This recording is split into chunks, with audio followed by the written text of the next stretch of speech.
Bismillahirrahmanirrahim. Assalamualaikum warahmatullahi wabarakatuh. Hello guys, perkenalkan nama saya Suci Rahmadani, NIM 0314211007.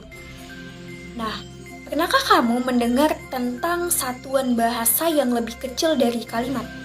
Ayo, pernah atau tidak? Pernah atau tidak? Oke, baiklah.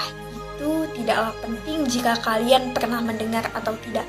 Yang terpenting adalah kalian harus menyimak video ini hingga akhir. Nah, di dalam bahasa ada loh satuan bahasa yang lebih kecil daripada kalimat. Ya, ada yang tahu? Apakah itu? Ya, tidak lain dan tidak bukan adalah frasa. Frasa merupakan satuan bahasa yang lebih kecil daripada kalimat.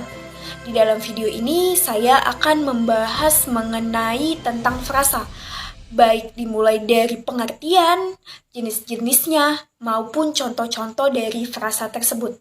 Mari kita simak video ini sampai akhir. Baiklah, yang pertama kita akan membahas mengenai tentang pengertian frasa terlebih dahulu. Apakah yang dimaksud dengan frasa? Frasa adalah gabungan dua kata atau lebih yang bersifat non-predikatif atau tidak mempunyai predikat. Misalnya kita ambil contoh yang sering kita sebut nih waktu kecil adalah gunung tinggi. Gunung tinggi merupakan frasa karena berkonstruksi non-predikatif sebagaimana frasa itu sendiri. Contoh lainnya adalah gedung sekolah, di halaman, sakit sekali, dan lain sebagainya. Kita memahami definisi dari frasa terasa tidak lengkap jika kita tidak mengetahui jenis-jenis dari frasa tersebut. Nah, dalam video ini saya akan membahas tentang jenis-jenis frasa secara umum saja. Jenis-jenis frasa secara umum itu terbagi menjadi dua, yaitu frasa endosentrik dan frasa ekosentrik. Nah, apakah yang dimaksud dengan frasa endosentrik dan frasa ekosentrik? Frasa endosentrik merupakan frasa yang memiliki distribusi yang sama dengan unsur-unsurnya, baik semua unsurnya maupun salah satu unsurnya.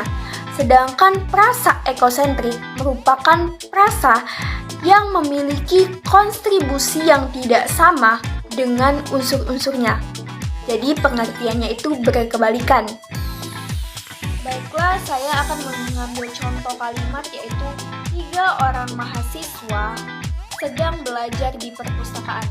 Dalam kalimat tersebut ada 2 frasa endosentrik dan 1 frasa ekosentrik. Nah, mana yang termasuk dengan frasa endosentrik dan mana yang termasuk dengan frasa ekosentrik? Nah, kita akan membahas tentang frasa endosentrik dulu. Nah, frasa endosentrik yang termasuk dalam kalimat tersebut ada 2. Yang pertama itu adalah 3 orang mahasiswa. Yang kedua adalah sedang belajar. Nah, mengapa 2 kalimat tersebut termasuk dengan frasa endosentrik? Nah, karena di dalam kalimat tersebut memiliki distribusi yang sama dengan kedua unsurnya. Dalam kalimat 3 orang mahasiswa, itu baik mahasiswanya maupun 3 orang itu memiliki kontribusi yang sama atau terkait, ya kan? Nah, itu misalnya itu kita beri penjelasan 3 orang mahasiswa sedang belajar di perpustakaan. Ketika 3 orang itu dihilangkan, mahasiswa sedang belajar di perpustakaan. Nah, itu kalimat tersebut masih memiliki makna ketika 3 orangnya dihilangkan. Nah, misalnya lainnya nih, mahasiswanya kita hilangkan, 3 orang sedang berada di perpustakaan. Nah, kalimat tersebut masih memiliki makna. Begitu juga dengan sedang belajar. Ketika kata sedang kita hilangkan, nah, 3 orang mahasiswa belajar di perpustakaan. Nah, itu masih mempunyai makna.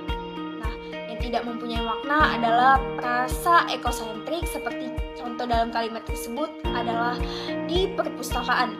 Ketika kata di-nya dihilangkan, 3 orang mahasiswa sedang belajar perpustakaan. Itu tidak memiliki makna. Contoh Contohnya lainnya adalah misalnya perpustakaannya dihilangkan. 3 orang mahasiswa sedang belajar di mana tidak mempunyai makna, maka itu disebut dengan prasa ekosentrik. Prasa endosentrik terbagi menjadi 3. Yang pertama adalah prasa koordinatif. Prasa koordinatif adalah prasa yang memiliki kedudukan yang setara jika dihubungkan dengan kata dan. Misalnya adalah ayah dan ibu, kakak dan abang, dan lain sebagainya.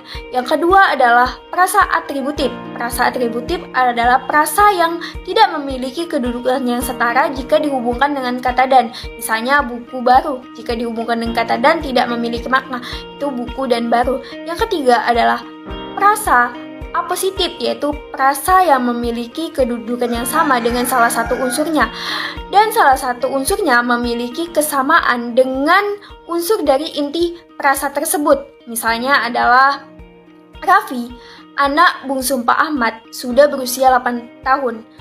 Nah, Raffi itu sebagai inti unsur dan anak bungsu Pak Ahmad sebagai aposisi.